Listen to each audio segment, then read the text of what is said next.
Hey guys, welcome back to today's video. Today is Wednesday, June 22nd, 2022, and today we're going to be looking far ahead to the 2024 Republican presidential primary in a race between potentially President Donald Trump and Governor Ron DeSantis. Now, these top two contenders are names that the Republican Party has really envisioned for their political party and for candidates for the 2024 election. This upcoming presidential election will be entirely consequential following what is expected to be a red wave in the midterm elections. 2010 was a red wave, yet Barack Obama won re-election handedly in 2012 to go on to 2014 to be a red wave, in which Republicans won then in 2016. The midterm elections are rarely ever a determination as to what happens in the eventual presidential election, but it isn't a good look when you're losing a tremendous amount of seats in your midterm election, as Democrats might in the next few months. But looking ahead to 2024, we don't know who the Republican nominee is going to be for president, and that's why this race is becoming ever more contentious and closer by the minute. Looking at two new polls that were released in recent time, we have one from an individual state in New Hampshire and then one on the national level, done by two different pollsters. And one finds that in a matchup without President Trump, Ron DeSantis wins the nomination with about 21% more than the next contender, which is Vice President Mike Pence. Ron DeSantis, as the governor from Florida, is doing better than the former Vice President of the United States. Very, very interesting to see, and a very good look for the governor. But it doesn't just stop there. It actually gets better for Governor Ron DeSantis. When you take a look at his numbers in a New Hampshire poll that was just released from the University of New Hampshire, they place Ron DeSantis against President Trump. Now, keep in mind, this is a Republican primary. Voters in New Hampshire that identify as Republican approve of President Trump by 80 to 90%, depending on the poll. So this number for 2024 shows that Ron DeSantis defeats President Trump by 2 points across the state of New Hampshire. This is one of the first polls we have ever seen that shows Ron DeSantis defeating Donald Trump in a head-to-head matchup. It is a 2-point lead, but it is entirely a lead that is something that Donald Trump probably could never wrap his head around, and pundits probably 2 years ago would have never been able to either. President Trump has maintained a lead on the national level that is extremely impressive. When you take a look at the polls with Donald Trump included on the national ballot for the Republican primary, you find that Donald Trump hovers around the mid to high 50s, which isn't the worst for a former president. Now, he definitely has been at higher points. As you can see on this graph, there were times when he was nearing 70% and at one point in the 70 to 80 percentages across the country.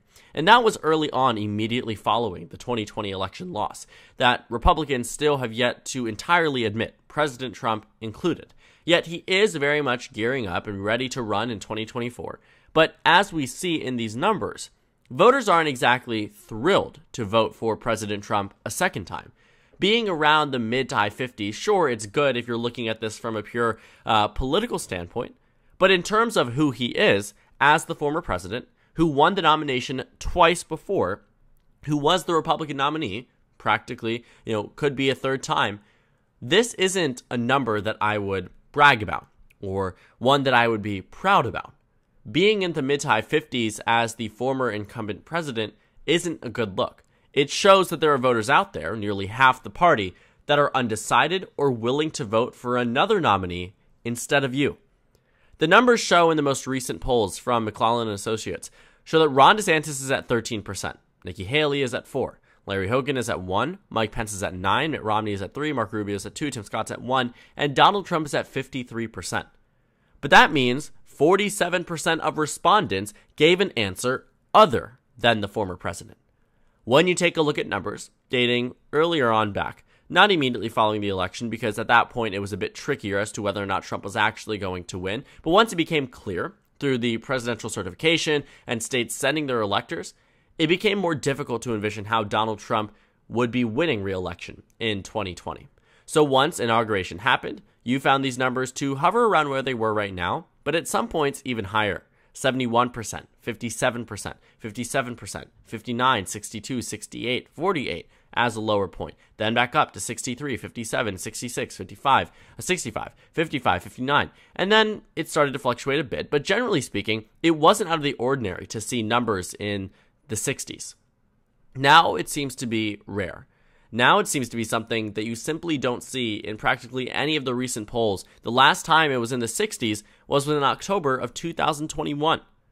Now President Trump faces candidates who arguably are going to be competitive, but maybe not necessarily against him. Ron DeSantis, on the other hand, I think very much could be. If you look at these numbers, a lot of these candidates that are polled without President Trump, with President Trump in the race, are in single digits.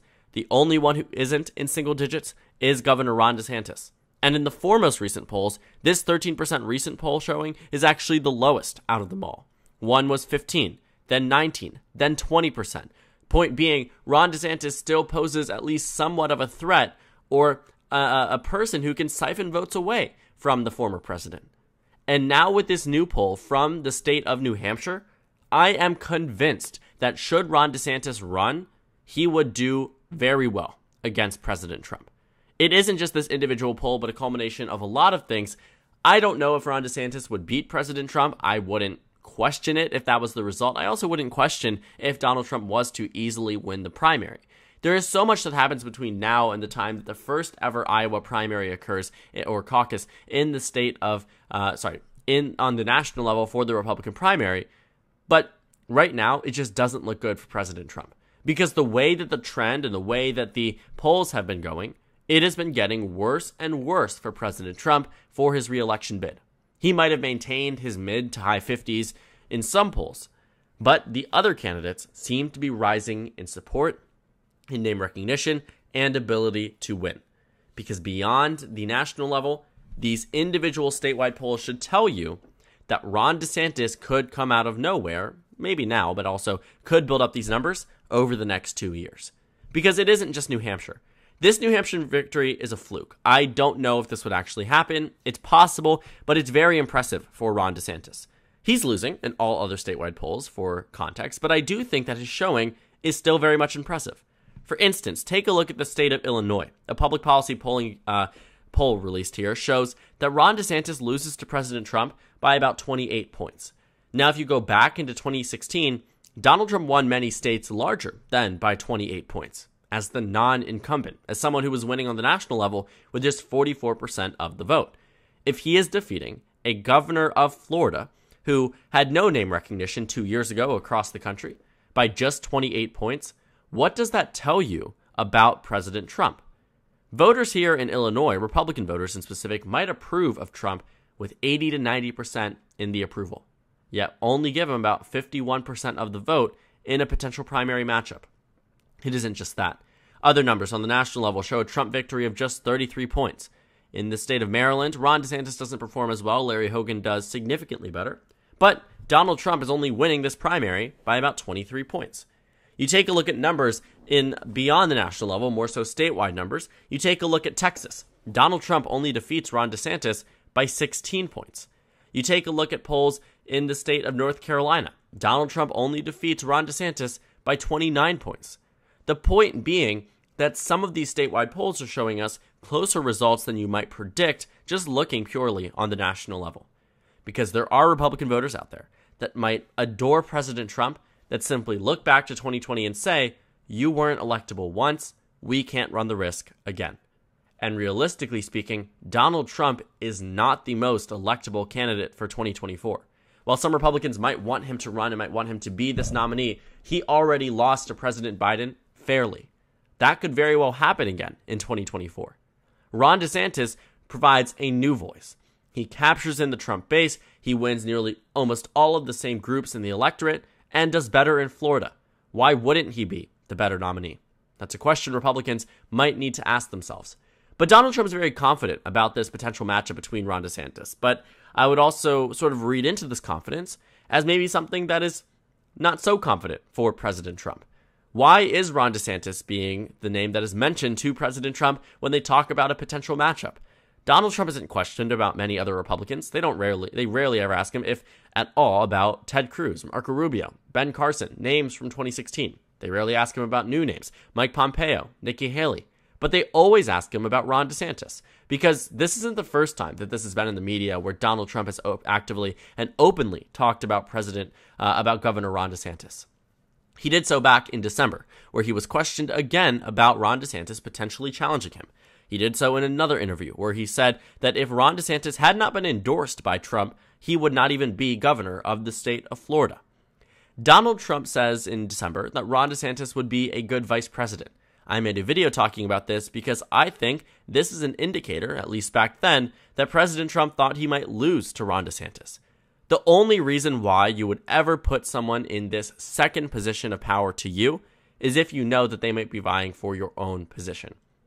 Donald Trump would not have directly mentioned Ron DeSantis as a good vice presidential candidate before he even announced his bid for candidacy, unless he thought that this would be able to prevent something in the future. Offer him a position of VP, prop him up on the national level but one step below President Trump. At the end of the day, President Trump does not want Ron DeSantis to be the presidential nominee because Donald Trump wants it for himself.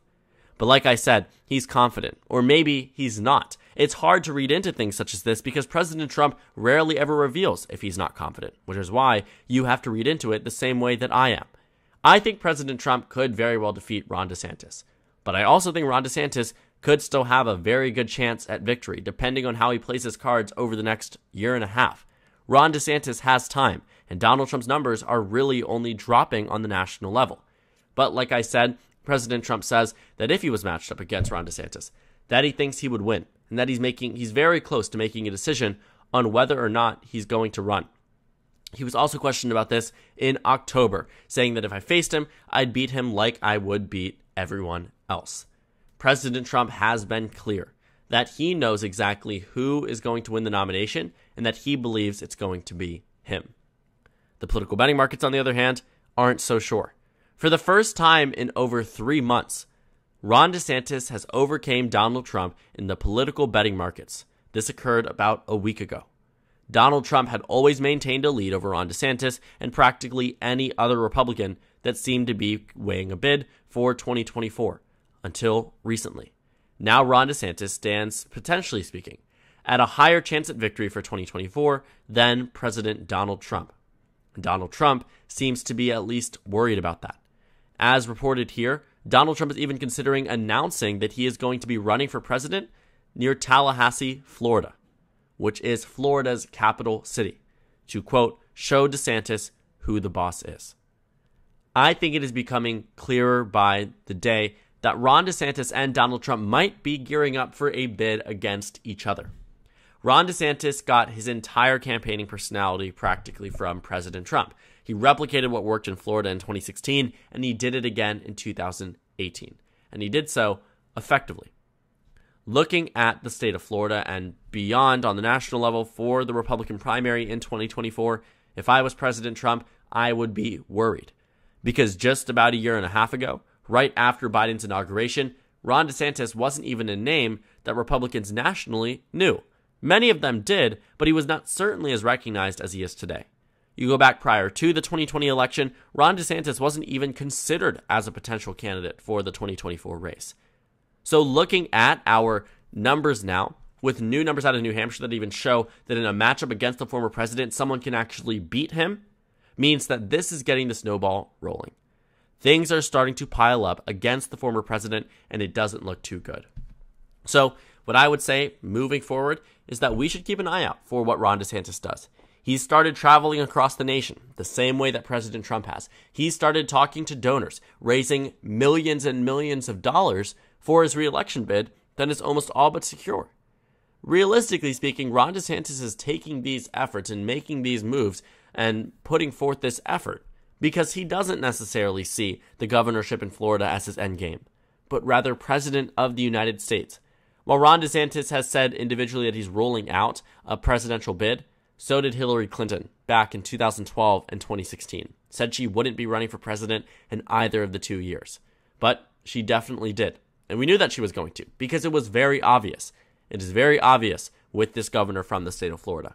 So we'll see what happens. I think Ron DeSantis and President Trump would definitely be opponents that would make each other meet their match. Right now, Donald Trump, of course, starts out as the early favorite. But as we've seen in recent numbers and over the past year, President Trump's numbers can be dwindled. Over the months, whatever it might be, President Trump isn't exactly in the position of power that he was a year and a half ago. So let's keep a close watch. Thank you guys so much for watching this video. Make sure to comment down suggestions below. Subscribe on the left if you haven't already, and check out the Instagram and Twitter. At the bottom left of the screen, there's also a Discord server for you to go ahead and join. On the screen, there's a video you can watch, and then a playlist for my 2024 election analysis videos. Again, thank you guys so much for watching, and I will see you all later today.